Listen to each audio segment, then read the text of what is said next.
दुनिया साहित्य या समाज, जहाँ होती है हर मुद्दे पर बात, विचार है, विमर्श है, हल है, निष्कर्ष है, हर सवाल का हाजिर है जवाब, जिससे जुड़ा है परंपरा संस्कृति, संप्रति संप्रति संप्रति संप्रति।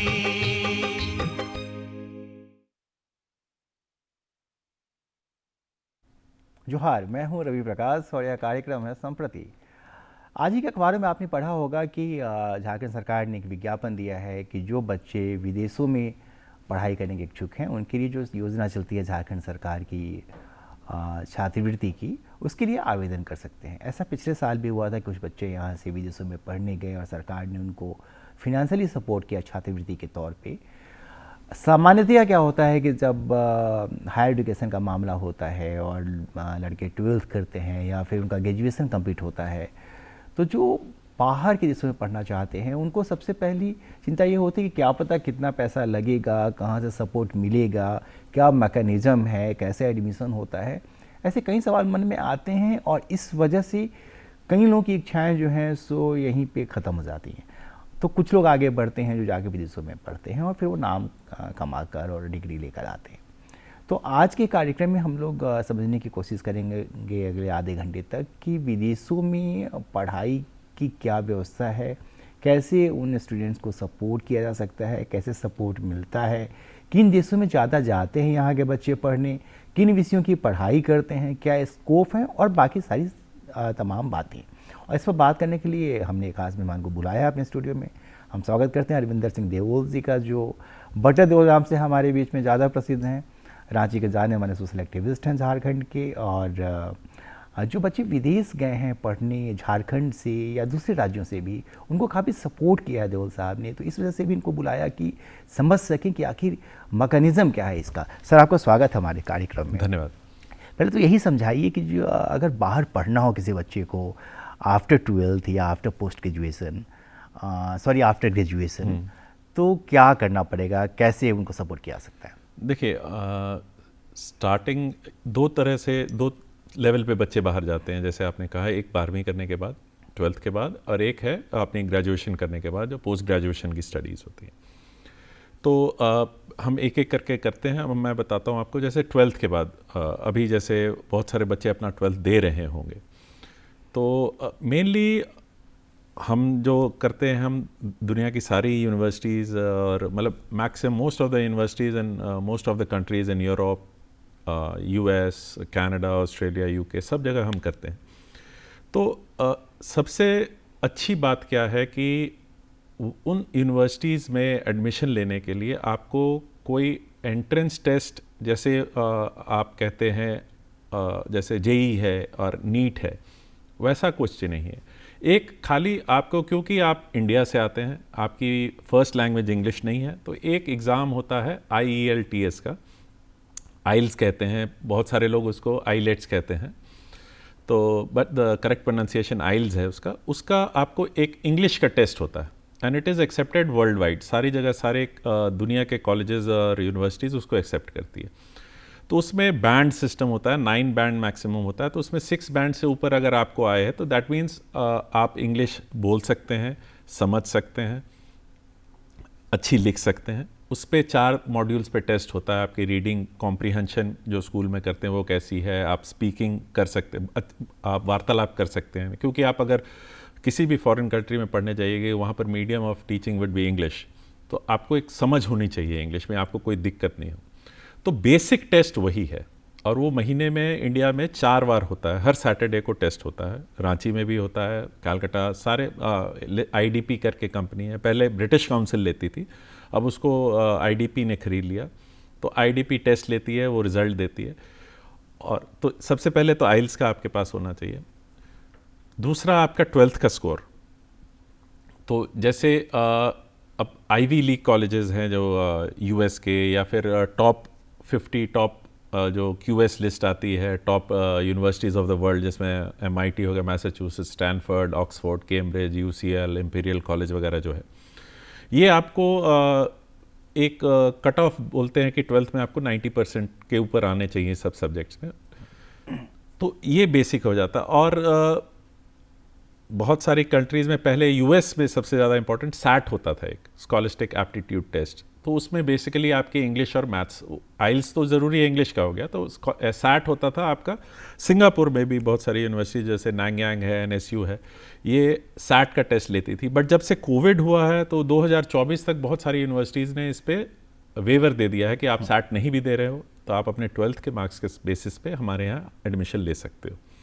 और प्रोसेस बहुत सिंपल है, आपने जो पढ़ा हुआ है बेसिकली वो देखते हैं। वीज़ा के लिए आपको देखा जाता है रेलेवेंसी। जैसे अब अगर आपने साइंस लिया है तो साइंस वाले बच्चे को फ़ायदा क्या हो जाता है कि वो मैनेजमेंट साइड में भी अगर चाहता है तो वो जा सकता है। बट अगर आपने आर्ट्स लिया है और अगर आप बोलोगे कि मैं अब बायोलॉजी पढ़ना चाहता हूँ 12th के बाद, तो वो कहीं ना कहीं दिखाता है कि आप नहीं खाली बाहर जाने के लिए, इमिग्रेशन के लिए कर रहे हैं, पढ़ने के लिए नहीं जा रहे, तो उनका वीज़ा रिजेक्ट हो जाता है। तो ये है। और पोस्ट ग्रेजुएशन में है कि आपकी ग्रेजुएशन हो गई, आपने BCom कर लिया, BSc कर लिया, तो उसके बाद पोस्ट ग्रेजुएशन में वहाँ पर बहुत सारे, क्योंकि वहाँ की पढ़ाई प्रैक्टिकल अप्रोच पे है, तो बहुत सारे नीश कोर्सेज हैं जहाँ पर आपको किसी एक फील्ड में डीप स्टडी के लिए आप जा सकते हैं। तो उसके लिए भी, पोस्ट ग्रेजुएशन के लिए भी 1 साल का सर्टिफिकेट कोर्स होता है या 2 साल का डिप्लोमा होता है। 12th के बाद भी आपका 2 साल का डिप्लोमा के लिए जा सकते हो, आप एडवांस डिप्लोमा के लिए जा सकते हो जो 3 इयर्स का होता है, एक प्रॉपर डिग्री के लिए। जो अगर आपको यूनिवर्सिटीज़ में जाना है, यूनिवर्सिटीज़ ऑफ़र नहीं करती हैं, यूनिवर्सिटीज़ खाली डिग्री ऑफ़र करती हैं। तो ये एक बेसिक ये है। और सबसे इम्पॉर्टेंट बात, बहुत लोग सोचते हैं जैसे लैक ऑफ नॉलेज के लिए उनके सपने अधूरे रह जाते हैं, उनको नहीं पता, वो सोचते होंगे कि बहुत ज़्यादा कॉम्प्लेक्स है, कैसे करेंगे। जैसे यहाँ पर इंडिया में बनाया गया है, जैसे IITs एंड जो नीट के मेडिकल कॉलेजेस हैं, तो वहाँ आप ये देखिए कि उनका एक्सेप्टेंस रेट है 0.001%। 20 लाख बच्चा दे रहा है, 10,000 बच्चे का हो रहा है। और आप इन यूनिवर्सिटीज़ की रैंकिंग आप क्या है देखिए, कोई भी इंडिया की IITs और मेडिकल कॉलेजेस टॉप 200 में नहीं है। और वही बच्चा अगर आपको 90% आ रहा है, वो टॉप 10 वर्ल्ड के कॉलेजेस में खाली अपने 9th 10th के मार्क्स पे, 12th के मार्क्स के बेसिस पे जा सकता है। अमेरिका जाने के लिए, अमेरिका में पढ़ने के लिए वो 9th 10th 11th 12th सारे मार्क्स देखते हैं। अमेरिका का एक स्ट्रक्चर थोड़ा कॉम्प्लेक्स है, बाकी कंट्रीज़ का वेरी सिंपल। 12th का मार्क्स, आपके आइल्स के स्कोर, एंड प्लस आपको एक SOP लिखना होता है, statement of purpose, why you want to go there.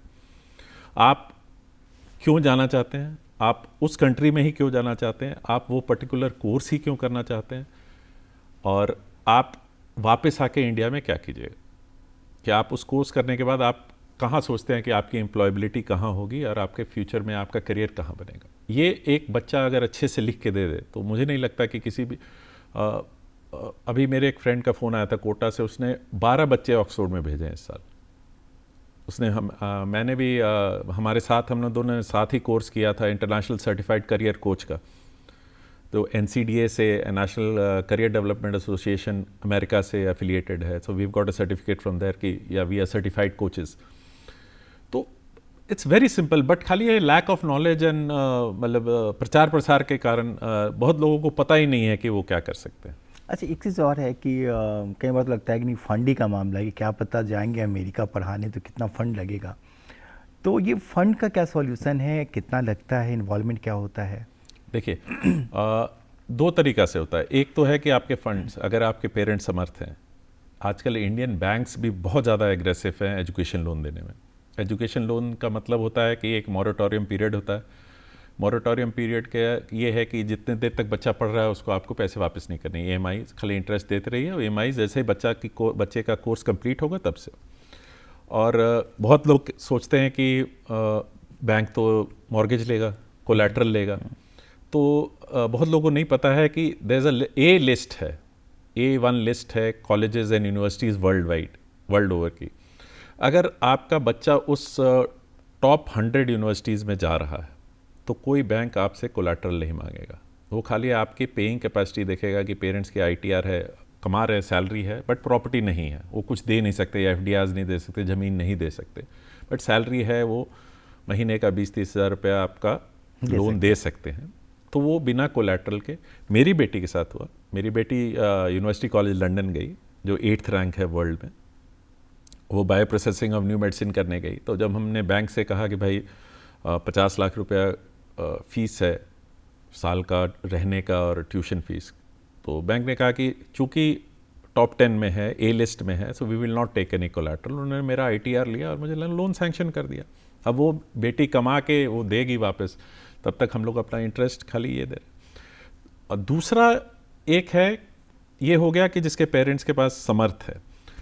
और अमेरिका का सबसे ब्यूटीफुल सिस्टम है कि वहाँ पर आपको 2 तरह की स्कॉलरशिप मिलती है, need basis and merit basis. Merit basis हो गया कि आप 90% से ऊपर मार्क्स हैं, आप मेधावी छात्र जिसको कहते हैं, कि मतलब अच्छा पढ़ने में अच्छा है, इसको हेल्प किया जाए। दूसरा है नीड बेसिस, कि मैं पढ़ना चाहता हूँ पर मेरे पास पैसे नहीं है पढ़ने के लिए। तो अमेरिका सिस्टम इतना अच्छा है कि आपको फॉर्म भरिए, पर यह है कि उसमें first come first serve basis होता है कि आप जल्दी से जल्दी अप्लाई। जैसे इस साल अगर जिसने सितंबर में पढ़ने जाना है अमेरिका में, तो वो पिछले साल अगस्त में वो प्रक्रिया पूरी हो चुकी है। तो 1 साल पहले से ये प्रक्रिया शुरू हो जाती है। तो उसमें आप वो लोग आपका फाइनेंशियल डिटेल्स मांगते हैं कि आपके पेरेंट्स क्या करते हैं, आप कितना समर्थ हैं। पर इंडियंस के साथ सबसे ज़्यादा फ़ायदा क्या है, क्योंकि $1 इज़ 82 रुपीज़। तो मैं अगर इंडिया में 10 लाख रुपए का ITR भरता हूँ, तो वहाँ के लिए वो BPL हो गया, अगर डॉलर्स में कन्वर्ट करेंगे। तो सबसे ज़्यादा स्कॉलरशिप इसलिए इंडियंस को और इधर वाली कंट्रीज़ को मिलती है, थर्ड वर्ल्ड कंट्रीज़ को, जिनकी करेंसी रेट बहुत कम है। तो वो कंपेयर करते हैं कि नहीं, ये बच्चा अच्छा है, ये हमें चाहिए। और हमें ये प्रूव करना पड़ता है कि आपको उस यूनिवर्सिटी को इस बच्चे की रिक्वायरमेंट है। जैसे आप हार्वर्ड के ले लीजिए, अब हार्वर्ड में सारी दुनिया के टॉप बच्चे आते हैं और सारे 95% वाले बच्चे आएंगे। तो आपको अपने बच्चे को प्रूव करना होगा कि मैं उस 95% वाले बच्चे से अच्छा कैसा हूँ, है ना। या तो आपने स्पोर्ट्स में अच्छे हैं कि मैंने नेशनल खेला है, मैंने डिस्ट्रिक्ट खेला है, या मैं स्कूल कैप्टन रहा हूँ, या मैंने और सबसे ज़्यादा काम वो देखते हैं वॉलंटियर वर्क। कोविड में बहुत बच्चों ने वॉलंटियर वर्क किया और उस वॉलंटियर वर्क के कारण उनको 100% स्कॉलरशिप मिली। हार्वर्ड में, MIT में 100% फ्री में पढ़ रहे हैं बच्चे। तो ये सब देखते हैं और आपका मतलब, और वो देखते हैं कि ये बच्चा अगर हमारी यूनिवर्सिटी में आएगा तो हमको कुछ एक्स्ट्रा क्या इस बच्चे, मतलब ये नहीं कि बच्चा हमसे क्या सीख के जाएगा। वो यूनिवर्सिटी वाले देखते हैं कि ये बच्चा में अगर हम लेते हैं तो हमारी वैल्यू एडिशन क्या होगी, और अगर आपका बच्चा उसमें क्वालिफाई करता है तो आपको 100% स्कॉलरशिप। अच्छा जैसे इंडिया से माइग्रेशन होता है पढ़ाई के लिए बच्चों का, तो अमेरिका तो सबको पसंद आता है कि अमेरिका और लंदन तो सबको ठीक लगता है। इसके अलावा कौन कौन से देश हैं जहाँ पे यहाँ के बच्चे जाते हैं, जहाँ यूनिवर्सिटीज़ ठीक है, हर यूनिवर्सिटी स्टैनफोर्ड नहीं है या कैम्ब्रिज नहीं है, नहीं तो कहाँ जा सकते हैं? आपको मैं बताऊँ, जो पढ़ाई का अप्रोच है, जैसे इंडिया ने अभी नेशनल एजुकेशन पॉलिसी NEP लाए हैं, और वो चीज़ वहाँ पर दशकों से चल रही है। इंडिया का एजुकेशन सिस्टम क्या है कि बुक वाला, चॉक एंड टॉक, मतलब पढ़ाया, टीचर ने चॉक से बोर्ड पे लिखा, बच्चे ने कॉपी किया, उसको रटा, एग्ज़ाम रट के दिया, पास हो गया। प्रैक्टिकल जो अप्रोच है पढ़ाई की वो नहीं है। आप उस पढ़ के उस क्या यूज़ है उसका। तो अगर जैसे हम जब कोर्स कर रहे थे तो हमें बताया गया कि अमेरिका के हम 100th रैंक वाले यूनिवर्सिटी में भी अगर बच्चे को पढ़ाते हैं, so that is also better than your IITs and all, because the way they teach you, और वो आपको एम्प्लॉयबिलिटी के हिसाब से तैयार करते हैं, है ना। मैंने यहाँ इंडिया में देखा है, बहुत सारे आप देखोगे MBA कर लिया, इंजीनियरिंग कर लिया, 10,000 रुपये की नौकरी कर रहे हैं, क्योंकि उन एम्प्लॉयबिलिटी है ही नहीं। वो जो सॉफ्ट स्किल्स आपको सीखनी चाहिए आपने सीखी नहीं, आपने तो रट्टा मार मार के एग्ज़ाम दे दिया। क्या हुआ, फर्स्ट सेमेस्टर में गए, सेमेस्टर के एंड में एग्ज़ाम हुआ, 6 महीना कुछ नहीं पढ़ा, लास्ट में पढ़ के रट्टा मारा, एग्ज़ाम दे दिया। पर वहाँ पर है कि कंटिन्यूस असेसमेंट है ना, और आप एंड टर्म कोच नहीं होता, आपके कंटिन्यूस असेसमेंट पे ही आपको मार्क किया जाता है।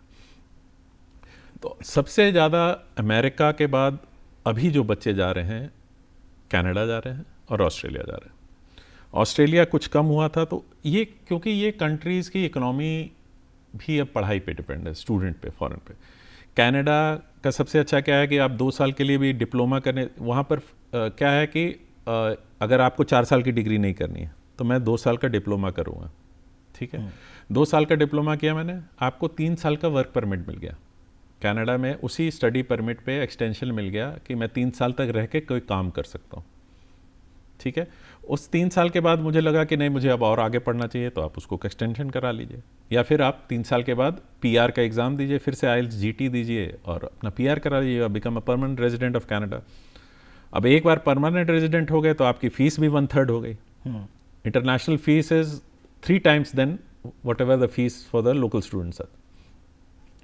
ऑस्ट्रेलिया वालों ने अब क्या किया, अब उन्होंने 4 साल कर दिया। वो पहले 2 साल का देते थे, अब उन्होंने कहा कि नहीं, बच्चे कम कनाडा की तरफ ज़्यादा भाग रहे हैं, तो उन्होंने भी अपनी पॉलिसी चेंज कर दी कि हम भी 4 साल का, आप 2-3 साल पढ़ाई करो, 4 साल आप रहकर काम करो। अमेरिका में है कि अगर आप साइंस रिलेटेड, स्टेम कहते हैं, साइंस, टेक्नोलॉजी, इंजीनियरिंग, मैथ्स, इससे रिलेटेड कोई फील्ड में कर रहे हैं तो आपको 3 साल का वर्क परमिट मिल जाएगा। अगर नॉन स्टेम है तो 1 साल का मिलेगा। 1 साल तक आप रह के वहाँ काम खोज सकते हैं, उसी वीज़ा पे आपको एक्सटेंशन नहीं लेना। यूके में 1 साल के लिए है कि आपने डिग्री की तो उसके बाद 1 साल रह के आप काम खोज सकते हो।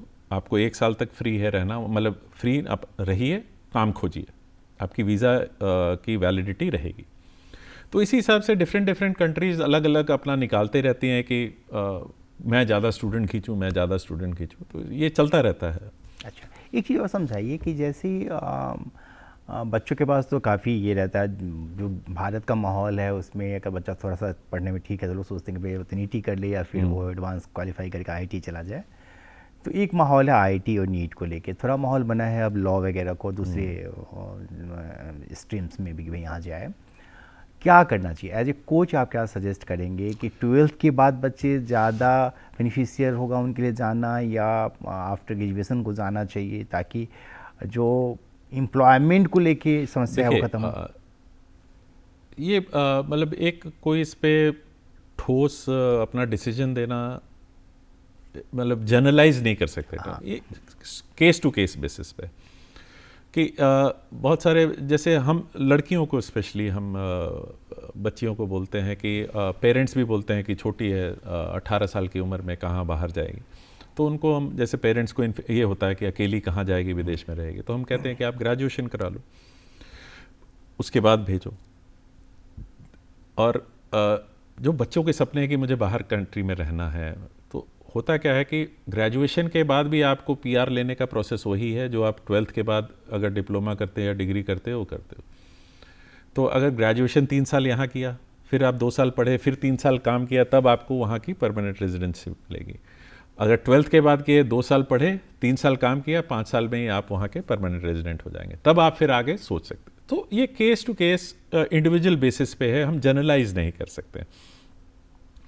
स्कॉलरशिप की जहाँ पर बात है, पोस्ट ग्रेजुएशन में ज़्यादा स्कॉलरशिप है बिकॉज रिसर्च बेस्ड वर्क है। जैसे UK 12वीं के बाद स्कॉलरशिप नहीं देता है, बहुत लिमिटेड है, और वहाँ के लोकल लोगों के लिए उनकी है।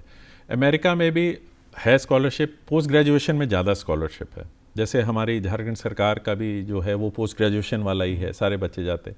ये बहुत अच्छा इनिशिएटिव है, एक एक्सपोजर जो मिलना चाहिए बच्चों को, और वो जाके दुनिया देखें, वो आके कंट्रीब्यूट करें फिर झारखंड के लिए कि क्या हम सीख के आए हैं, और वापस they should give back something to the state which they belong to. So ये बहुत अच्छा एक स्टेप है, अपलॉड करना चाहिए सबको, और इसकी नंबर इंक्रीज़ करना चाहिए सालों साल, मतलब हर साल इंक्रीज़ करें हम नंबर की, और लोग ज़्यादा से ज़्यादा जा सकें वहाँ पर।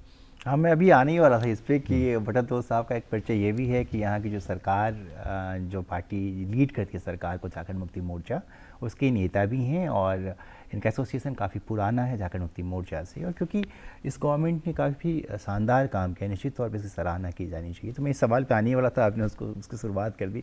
बच्चे गए भी हैं, क्या भविष्य दिखता है ऐसे बच्चे जो अच्छा, एक सवाल है जो मेरी जिज्ञासा भी इसमें है कि दो तरह के हैं। एक तो हम गए, हमने पढ़ाई करी और मेरा मूड लग गया, मुझे सब कुछ मिल भी गया तो मैं बस गया वहीं पे, मैंने वहीं नौकरी कर ली। कुछ हैं जो कहीं नहीं, हमने पढ़ाई की, उसको थोड़ा सा उसमें ऐड ऑन कर लिया अपनी डिग्री में और फिर हम वापस आ गए, इंडिया में काम कर रहे हैं। क्या ठीक रहता है? देखिए, जो सबसे बेस्ट ऑप्शन है मैं बता रहा हूँ, क्योंकि गवर्नमेंट ऑफ इंडिया का भी जो स्टार्टअप पॉलिसी है ना, स्टार्टअप इंडिया, वो बहुत अच्छा है आज के दिन में। और बहुत सारे ऐसे केसेस आप देखिए कि जितने भी बड़े बड़े स्टार्टअप्स आ रहे हैं और बड़ी बड़ी ये आ रहे हैं, सब फॉरेन ग्रेजुएट्स वापस आ रहे हैं इंडिया, क्योंकि इंडिया का जो ग्रोइंग मार्केट है आज के दिन में, और इंडिया से बड़ा मार्केट कहाँ मिलेगा? अब 140-150 करोड़ आदमी आपको कहाँ मिलेंगे? कनाडा, यूएस में देखिए, at the end of the day आपको पैसा कमाना है, you have to sell something, you sell your ideas, you sell some item, you मतलब बेसिकली लेन देन, तो कस्टमर चाहिए आपको। इंडिया से ज़्यादा रेडीमेड कस्टमर आपको कहाँ मिलेगा? ओनली थिंग इज आपको वो सॉफ्ट स्किल्स आपके अंदर होनी चाहिए कि कैसे बातें करनी है, कैसे प्रोडक्ट को मार्केट करना है, कैसे अपने आप को मार्केट करना है। तो बेस्ट तो यही है कि आप वहाँ जाएं, पढ़ें, एक्सपोजर लें। सबसे इम्पॉर्टेंट वहाँ जाके एक्सपोजर मिलता है और नेटवर्किंग होती है, क्योंकि और डाइवर्सिटी का आपको ये होता है कि सारी दुनिया से लोग आ रहे हैं।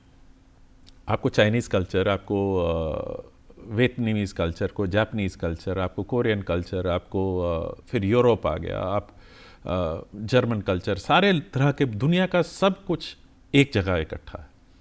आप इंडिया में आप पढ़ रहे हैं तो आपके क्लास में मुझे तो नहीं लगता कि एक बच्चा भी बाहर का होता है। इंडिया के कोई भी मैंने इंस्टीट्यूट में नहीं देखा। तो वो, और आप एक बंद डब्बे में बैठे हैं, मतलब दुनिया का वही, मतलब जो कहते हैं ना कुएं का मेढक, कि आपको पता ही नहीं है, वही सोच रहे हैं कि वही दुनिया है। वहाँ जाके आँख खुलती है कि नहीं, दुनिया क्या है, क्या हो रहा है दुनिया में। और वो एक्सपोजर के साथ आपकी प्रैक्टिकल लर्निंग हो गई, आपको सॉफ्ट स्किल्स आ गई, नेटवर्किंग हो गई। मैं अमेरिका में भी जानता हूँ, जर्मनी में भी जानता हूँ, सिंगापुर में भी मेरा फ्रेंड है, ये है, सब है। अगर मुझे कुछ करना है बिजनेस और मेरा नेटवर्किंग है, सो आप सोचिए आपको कितना बेनिफिशियल हो सकता है। सो द आइडियल सिचुएशन यही है कि आप वहाँ पढ़ें, 2-3 साल आपने वर्क एक्सपीरियंस किया and then come back to your mother country. But होता नहीं है। क्यों नहीं होता है? कि हर कोई अब इन्फोसिस नहीं बना सकता, स्टार्टअप इतना सक्सेसफुल नहीं, स्टार्टअप जितनी जल्दी बन रहे हैं उतनी जल्दी बंद भी हो रहे हैं। क्यों? उसके पीछे है कि आपकी फैमिली सपोर्ट, आपकी कम्युनिटी का सपोर्ट, और आपकी गवर्नमेंट का एंड आपकी कंट्री का इकोनॉमिक स्टेटस, और एक नॉर्मल लाइफस्टाइल का स्टेटस जो। तो बहुत सारे एक स्वॉट एनालिसिस करते हैं हम लोग। जब MBA कर रहे थे तो कोई भी कॉमर्स का बच्चा जानता होगा, स्वॉट एनालिसिस होता है, strength, weakness, opportunity and threat. ये चारों चीज़ों का एक मैट्रिक्स बना के हम देखते हैं कि अगर मैं ये करता हूँ तो हमारी वीकनेसेस क्या है, थ्रेट्स क्या हो सकते हैं, अपॉर्चुनिटी क्या है, स्ट्रेंथ क्या है। अगर जो चीज़ अच्छी ज़्यादा है उस डायरेक्शन में हम बढ़ जाते हैं। बट आइडियल सिचुएशन यही है कि we should come back to our motherland and help it grow and you also grow with that. चलिए, झारखंड ने तो चलिए एक स्कीम लागू की है स्कॉलरशिप की, और भी स्टेट्स जो हैं झारखंड की तरह, कैसे छत्तीसगढ़ या उड़ीसा या बड़े स्टेट जो बिहार है या बंगाल या उत्तर प्रदेश से राज्य हैं। इंडिया का सिनेरियो क्या है? क्योंकि आप सिर्फ झारखंड में नहीं रहते, आप दूसरे राज्यों में घूमते हैं। पंजाब से नहीं, आपका ये बहुत यूनिक है, क्योंकि मैं पंजाब, क्योंकि पंजाब में भी हमारा ऑफिस है। हम मेरे बच्चे और वाइफ वहीं हैं, वो आइल्स की ट्रेनिंग देते हैं हम लोग, ओवरसीज इमिग्रेशन वहाँ भी करते हैं। देखिए, एक तो है कि क्लाइंटेल का डिफरेंस है।